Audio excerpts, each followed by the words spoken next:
반갑습니다. 저는 거기 닉네임 풍성입니다. 청룡사를 생각하면 저는 좀 이렇게 좀 애잔한 마음이라고 할까요? 좀 측은지심이 이제 이렇게 드러나는 그런 장소였던 것 같아요. 청룡사는 고려시대 때 지어졌다고 해요. 그때 절은 풍수 개념이 좀 들어가 있다고 그러네요. 지세가 좀 약하면 좀 지세를 좀 높여주는 그런 뜻에서 절을 짓고, 비보 풍수라고 하는데 그런 풍수적으로 지세가 약하거나 이런 거를 이제 보완해 주기 위해서 이 청룡사가 고려시대 때부터 창건이 됐다고 그럽니다. 다음에 이제 조선시대에 이제 와가지고 이제 그 정순 왕후죠. 단종의 그 왕비인 송씨, 그 비극적인 그 삶이 이제 이 절과 이제 얽히면서 또 새로운 스토리가 또 만들어진 것 같아요. 단종이 폐위된 후에 정순왕후는 이제 군부인으로 이제 강등되고 궁에서 쫓겨나 이제 정업원이라는 곳으로 이제 보내졌다고 해요. 정업원은 이제 왕실이나 귀족 여인들이 이제 남편을 뭐 잃거나 또는 정치적인 격번을 겪게 되면 그 뭐 출가해서 이제 머물던 비군이 사찰이었다고 합니다. 그 정순왕후는 허경이라는 법명을 이제 받았고 65년간 그 정업원에서 그 단종의 그 안녕과 극락완생을 빌며 수도하는 삶을 살았다고 합니다. 사찰이 저긴데 저 앞에 이제 그 동망봉에 아침 저녁으로 이제 그 정순왕후가 올라, 단종이 이제 영월로 유배를 갈 때 이제 저쪽 이제 청계천을 건너야 되는데 저쪽으로 내려가면 영도교라고 있답니다. 영도교. 그래서 정순왕후가 거기까지 배웅을 했는데 그 영도교의 이제 그 좀 의미가 그 뭐야 영영 건넌다리다 뭐 이런 의미를 갖는다고 해요. 그러니까 애잔함을 표현하는 설화가 이제 생겼다고 합니다. 그런데 지금 이렇게 보니까 뭐 옛날에 올라가서 볼만 하겠어요. 그 저쪽은 쫙 이렇게 이제 평평한 곳이니까. 그래서 옛날에는 저쪽 그 중랑천하고 청계천이 만나서 또 한강하고 이렇게 이어지는데 거기까지 다 보였을 것 같아요. 저기 올라가면. 청룡사에는 이제 우화루라고 있는데 실제인지는 모르겠는데 이제 유배 전날 밤에 마지막을 그 우화루에서 보냈다고 해요. 그래서 그런 다음에 이제 영월로 이제 유배를 갔고요. 1771년에 영조가 여기에 이제 그 정업원 국이, 정업원 예터겠죠. 예터라는 그 비석을 거기다 세웠다고 해요. 그래서 청룡사가 이제 그 정업원으로 이렇게 불리다가 다시 순조 때 순조의 그 어머니인가 청룡사에서 불공을 드리는데 이게 뭐 나으시고 그래가지고 다시 청룡사라는 이름은 또 바뀌었대요. 그냥 예전에 여기 뭐 아파트 짓고 이렇게 하는 과정에서 조금 이렇게 뭐 헐릴 위기도 있었는가 봐요. 불교의 노력도 있고 해서 저기 여전히 이제 그 비구니 사찰로 보존이 되고 있다고, 문화의 어떤 수호자 역할을 한 장소이기도 하다. 이런 개발의 그런 과정에서 뭐 그런 의미도 이제 부여를 하고 있더라고요. 여기 낙산이 풍수적으로 저쪽 인왕산에 비해서 한 높이가 3분의 1 정도밖에 안 된대요. 풍수에서는 이런 산줄기를 용이라고 해요. 용. 근데 이 용이 수려하고 힘이 있어야 된다고 그래요. 산줄기가 이게 용의 그 어떤 그런 기상과 그 힘이 나타나는 지역으로 보호를 받아야지 그 뭐 국가가 융성하고 집안이 융성하고 개인이 융성하다, 이런 풍수적인 의미가 있는 것 같습니다. 우리 모임도 사라져 가는 것들, 또 보호했으면 하는 것들을 찾는 게 이제 답사의 그런 의미도 있는데, 청룡사가 애잔한 그런 그 이야기를 담고 새로운 그 문화로서 이렇게 자리 잡고 있다는 걸 좀 확인하는 것도 이 답사의 의미가 좀 있는 것 같습니다. 정업원이라는 거는 정은 씻을 정자잖아요. 그래서 업을 씻는 거거든요. 그래서 왕실의 사람들이 어쨌든 왕이 죽으면 다 정업원으로 갔는데 고려 때부터 있었고요. 공민왕 부인, 공민왕 부인이 노국대장 공주 몽골 여인 말고 이재현의 딸도 고려의 왕비였거든요. 근데 이재현이 딸이 조선시대로 넘어와서도 정업원에 오랫동안 살아요. 그리고 왕실 여인들이 비군이절이니까 주지를 많이 맡아요. 그래서 정업원이 조선 초 연산군 시절까지만 해도 도성 안에 있었어요. 창덕궁 서쪽, 지금 북촌 아마 위치로 따지면 중앙고등학교 그 정도 위치에 있었고요. 그 정업원에 있었던 사람이 그 이성계 이방원에 난 때 그 태조 이성계의 막내 아들 둘이 죽잖아요. 근데 두 번째 부인이 낳은 자식 중에 공주도 하나 있었어요. 그 공주도 정업원에 들어가서 비구니 스님이 됐고, 비극적으로 삶을 마감한 사람의 부인이나 공주들은 다 정업원에서 사는데 연산군 때 이제 유림들이 이제 득세하기 시작하는 거죠. 성종 무렵부터. 그러니까 도성 안에 절이 있다는 것 때문에 막 여론이 막 들끓으니까 연산군 때 내친 거예요. 도성 바깥으로. 그래서 이제 이쪽으로 온 거죠. 그래서 그 이후에는 계속 여기에 있게 됐던 거고요. 그래서 창신동 일대에는 이 정업원 청룡사뿐만 아니라 굉장히 비구니절이 여러 개가 있어요. 저기 고개 싹 넘어가면 보문사라고 우리나라에서 제일 큰 비구니 종단이 있거든요. 보문사도 비구니절. 그 다음에 그 옆에 있는 하여튼 비구니절이 굉장히 여러 개 있습니다. 의외로 절이 많아요, 이 동네에. 다 비구니절이다. 그래서 어쨌든 창신동이라는 동네 자체가 비극적인 삶하고 상당히 연관이 깊이 있다. 궁금한 게 있는데 어쨌든 단종의 부인이 정업원 소속의 비구니 스님이었으면 굳이 노동을 하지는 않았을 것 같은데요. 설화가 그런 거죠. 그러니까 설화죠. 그렇죠. 그러니까 왕실이 그 이제 군부인이었잖아요. 그러니까 그 노산군으로 강등된 거거든요. 그래도 군이잖아요. 왕자잖아요. 신분상. 그래서 노비나 이런 토지가 다 있고요. 그런 것까지 다 몰수하지는 않았어요. 왜냐면 먹고 살아야 되니까. 그리고 단종 부인은 비군이 여기 정업원의 주지 스님을 해요. 오랫동안. 그래가지고 자기의 재산을 전부 단종하고 이제 제사를 지내야 되니까 자기 그러니까 단종의 누이가 낳은 아들 정미수라고, 그러니까 이제 공주가 시집가서 낳은 아들이 있는데 그 정미수한테 재산을 다 물려줘요. 그래서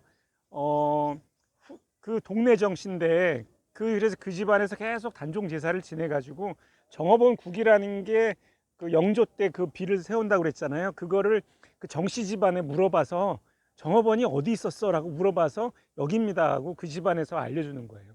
후손들이 한 300년 동안 제사를 지내면서 지켜왔기 때문에. 단종 제사를 지냈네요. 근데 그 알려져 있기로는 마치 아무도 그 수양대군을 두려워해서 단종 시신조차도 수습을 못하고 뭐 이런 식으로 얘기가 되는데 이게 좀 과장일까요? 동네 정씨, 그러니까 이제 그 집안에서 계속 지내온 거죠. 예. 공식적으로는 지냈네요. 근데 이제 어떤 이 설화들이 자꾸 생기는 거네요. 그 그렇죠. 애잔한 삶에 대한 설화가. 예. 그리고 이제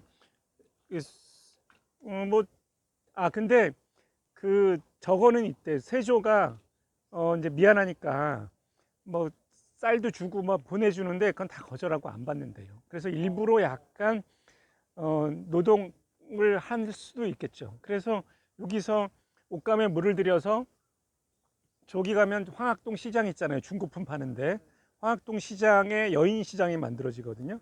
거기 가서 옷감도 팔고 그렇게 해서 생계를 유지했다라는 얘기가 거기 생긴 거죠. 예. 어쨌든 그거는 좀 민중들 사이에 생겨난 어떤 예, 그렇죠. 먹을 게 없어가지고 생계를 유지하기 위해서 물을 들였다라는 거는 조금 그건 아닌 거죠. 그리고 수양대군이 보내준 쌀을 거절했다는 건 어쨌든 뭐 그때 막 수양대군이 너무 무서워서 시신도 수습 못하고 뭐 이런 상황은 아니었겠네요. 그렇죠. 어쨌든 수양대군 거를 감히 그냥 거절해도 되는 분위기였나 봐요 그때. 아까 그 조카가 정미수라고 있다고 그랬잖아요. 그 경혜공주인데 단종의 누나예요. 똑같이 비구니 스님이 되는데 그 세조의 부인이 그 그 경혜공주한테 궁으로 들어와서 살아라. 밖에서 혼자 그 아들 유복자 데리고 살면 힘들지 않냐. 근데 계속 거절하다가 아들의 미래를 위해서 자기는 비구니로 있지만 아들은 궁으로 들여보내요. 그래서 그 정미수라는 친구가 그 세조의 부인이 챙겨가지고 왕자처럼 커요. 그래서 거기 이렇게 사료에 애새끼가 궁에서 왕자로 커가지고 버릇이 없고 세상 궁한 걸 모른다 이런 게 나와요. 네. 네. 뭐 그런 거죠. 왕실은 다 그런 거죠. 왕실의 후손이니까. 네. 그래서 어쨌든 그 집안에서 계속 제사를 지내면서 한 300년 동안 챙겨오던 걸 영조 때 확인해가지고 정업원 국이라는 거를 비석을 세우고 그 경혜공주 무덤은 지금 고양시 고양동에 가면 있습니다. 안녕하세요. 별똥별입니다. 네. 저 채석장을 설명을 할 건데요.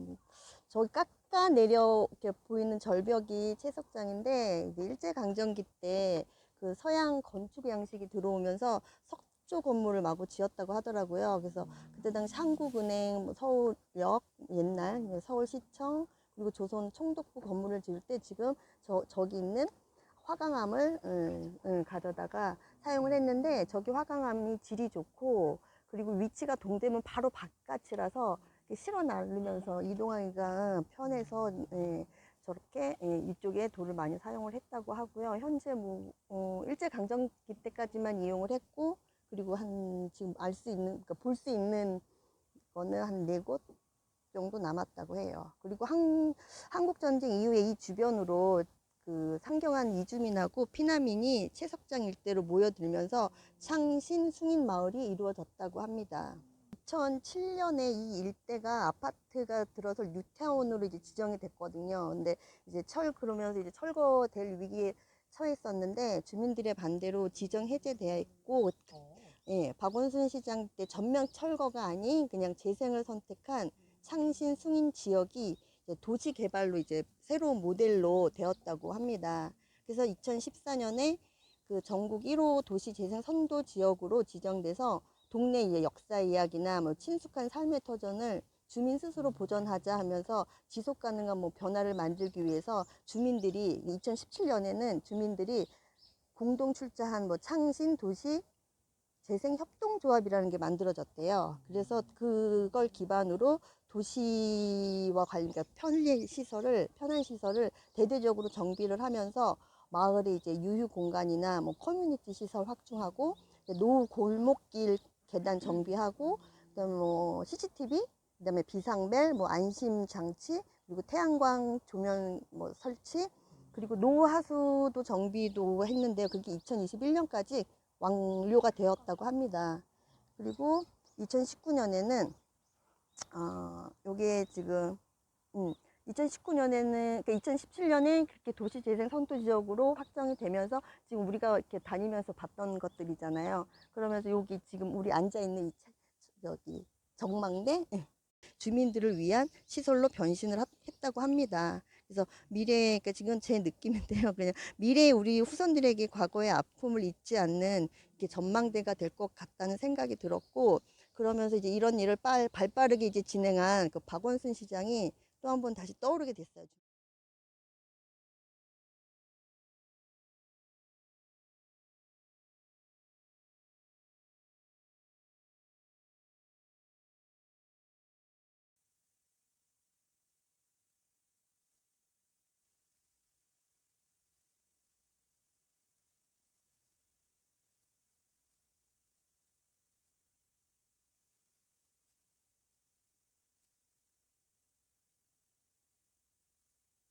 개발 시대, 인구가 폭증하던 시대에 약간 유산 같은. 예.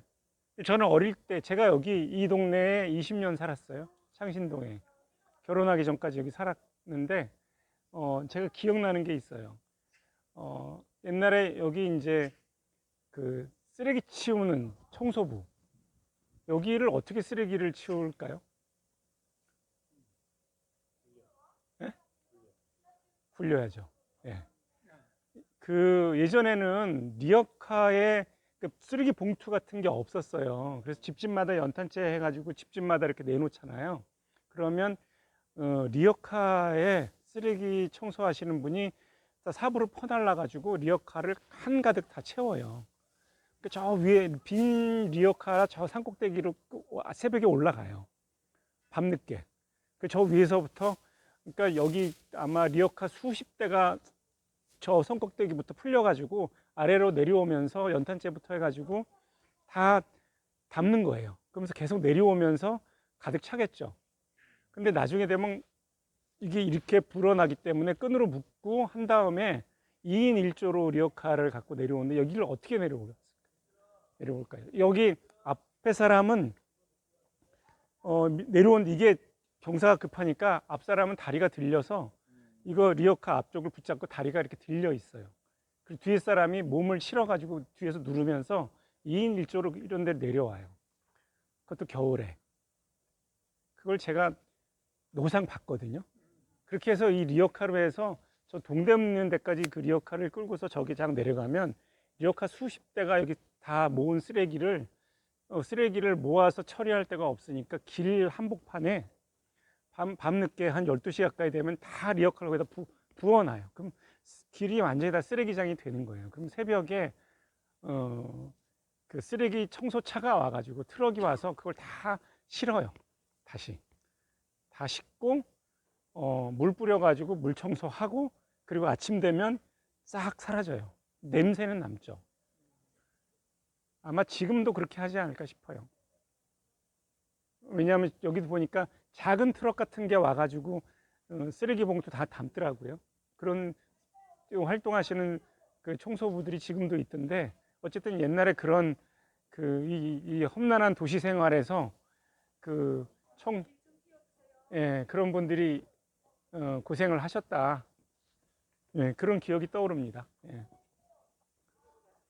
자, 또 계속 내려갈게요. 보이시죠? 네, 제가 이 자리에 여기 서도록 한 거는 옛날 백남중 생가는 여기에 대문이 있었어요. 여기에 지금 이제 보시겠지만 이 골목이 U자처럼 생겨서 안에서 이렇게 휘돌아서 나오게 돼 있거든요. 이 골목 안이 전부 이 집이에요. 그래서 저기 능선 꼭대기까지가 집이었고, 이 대문으로 들어가면 양 옆으로 해서 저기까지 집이 한 3,000평 정도 되는 거대한 한옥이었고, 100칸이 아니라 수백 칸의 큰 저택이었고요. 당시에 그 백남준 집안은 지금의 삼성이에요. 일제 때.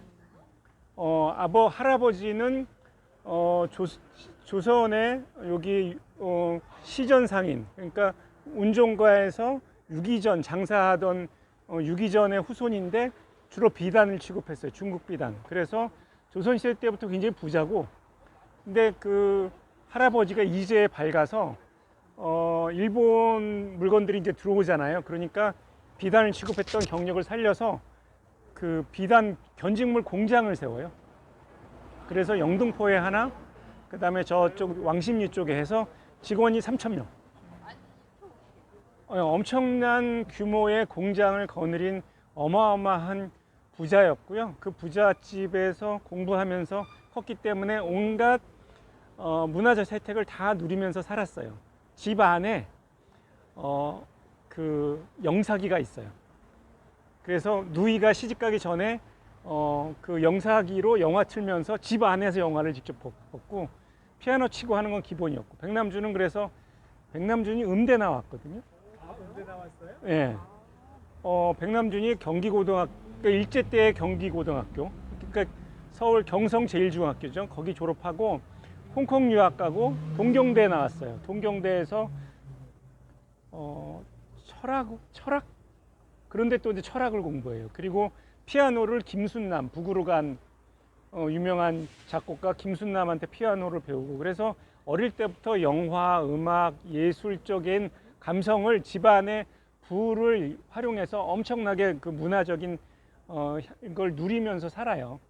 그리고 독일로 유학을 가거든요. 독일 가서는 음악 전공해요. 그래서 독일의 음악가들한테 작곡 배워요.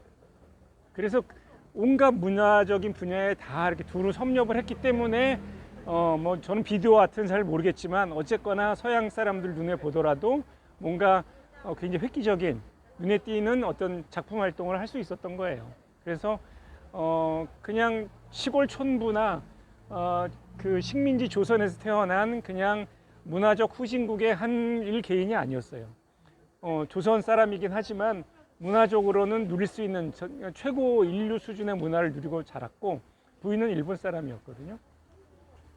어쨌든 독일에서 대학 나오고, 그러니까 이제 사실 서구 여러 나라의 인류 지식인들, 예술가들하고 상대하면서 살았기 때문에 그런 문화적 성취를 한 거다.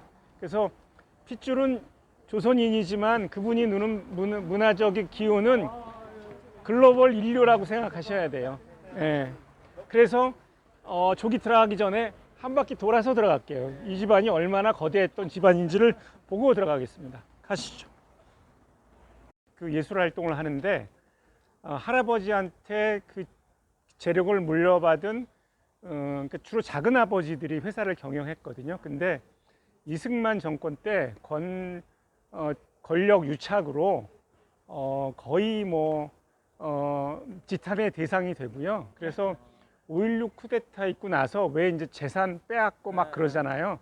그럴 때 전부 재산을 국가에 헌납하는 걸로 해서 전부 가족이 다 일본으로 가요. 실제로. 그래서 백남준은 자식이 없어요. 근데 백남준의 그러니까 형의, 그러니까 자기 작은 아버지, 자기 형의 자식들 전부 일본 살아요. 그리고 실제로 이름까지 바꾸고 국적을 일본을 취득해서 일본인으로 다 살고 있습니다. 백남준 가족들은, 인척들은. 부인들 일본 사람이라고 그랬죠. 백남준의 모든 저작권은 조카가 갖고 있는데 일본 사람이에요. 핏줄만 한국이지. 그래서 백남준은 그거 보면 이분이 한국인인가라는 퀘스천이 살짝 듭니다. 저는 솔직히. 네. 네. 그분이 자란 환경, 그 이후에 모든 가족들이 다 일본으로 간 거 보면 어쨌거나 한국의 재벌 권력과 밀착된 사람들의 삶이 이후 그렇게 변화하는구나라는 걸 볼 수 있죠. 저기 교회부터 해가지고 저쪽 그 아주 이 전체가 한 집이었고요. 그 장례식 사진이 남아 있어요. 일제 때 할아버지 돌아가셔 장례식 사진이 있는데 거대한 연구차로 해가지고 여기서 연구차 나가면서 종로 일대에 구름처럼 그렇게 장례식을 해요. 예. 큰 기업 재벌 회장이었으니까. 네.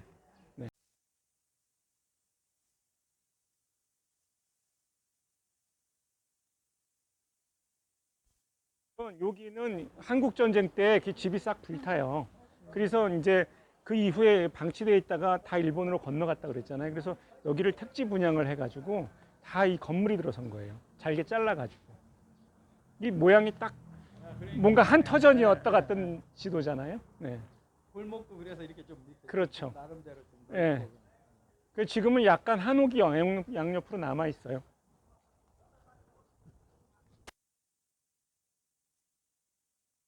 중국 비단, 한국 비단, 명주, 배 해가지고 이제 여러 가지 품목을 취급할 수 있는 권리를 주고 하는데 그 사람들이 이제 세금만 내는 게 아니고요. 각종 그 의무 부담을 져요. 그래서 뭐 어떤 부담이냐면 예를 들어서 왕실에서 누가 죽어. 그럼 누군가 저기 장례식 할 때 상여 매는 사람이 있어야 되잖아요. 상여를 전부 유기전 상인들이 매요. 그 다음에 봄 되면 그 왕실에 궁궐 다 있는데 창호지 발라야 되잖아요. 도배도 해야 되잖아요. 그거 누가 할까요? 시녀나 뭐 궁궐에 있는 그 사람들 시키는데 그거 다 유기전 상인들이에요.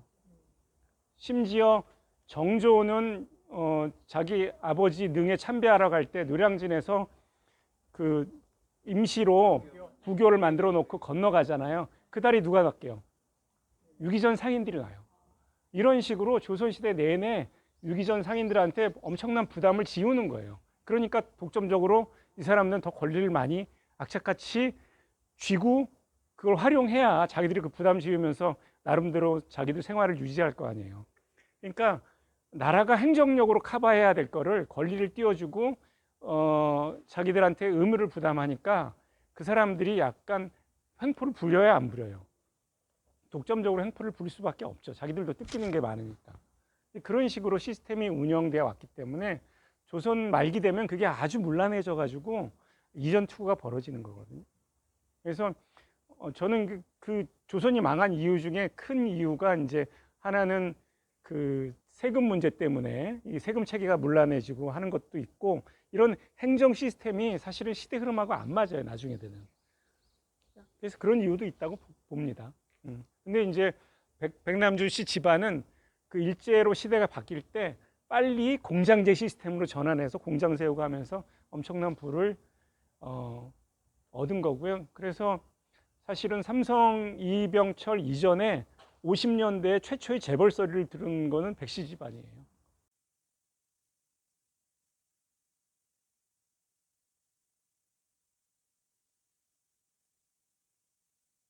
폭탄 갖고 들어와서 경찰서, 원래 총독을 죽이려고 했는데 총독을 죽이기 위한 1차 시도로 먼저 경찰서에 먼저 폭탄을 던지고 테스트를 한 건데 자기 일행 중에 한 명이 경찰에 잡히는 바람에 추적을 당하게 된 거거든요. 그래서 결국 총독을 암살하지 못하고 중간에 전사하게 된 건데, 윤봉길이나 이봉창의 선구자예요. 그러니까 이 양반한테 폭탄을 던져 그걸 준 건 의열단이에요, 이분이. 그러니까 김원봉.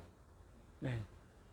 어쨌든 그분이 살던 집터하고 일터가 여기 있다. 그리고 그 양반 태어난 데는 종로가 거기 그 효제동이 종로가에 효제동이 있고 효제 초등학교 있는데 효제 초등학교 졸업했어요. 네. 거기 다녔고 거기도 지금 생가 주소지가 남아 있습니다. 그래서 어쨌든 그런 독립운동 가열차게 했던 그런 분이 살던 곳이다. 제가 여기입니다라고 위치만 가다가 말씀을 드릴게요. 지금 종로가 기독교회관 앞으로 그 길 이름만 김상옥로라고 길 이름이 그렇게 돼 있어요. 근데 이쪽 살던 집하고 여기에는 흔적은 표시나 표지석은 없습니다. 예. 김상옥 열사의 생가터입니다. 순댓국 안경원 조자리. 예. 그리고 이 길 건너편에 보면 저쪽 그 지하철 출입구 있잖아요. 그쪽에 대장간이 있습니다. 제가 자료에 사진 올려놨거든요. 거기 보면 그거 확인하실 수 있어요. 네. 카페 거기 자료실에 가서 한번 확인해서 보십시오.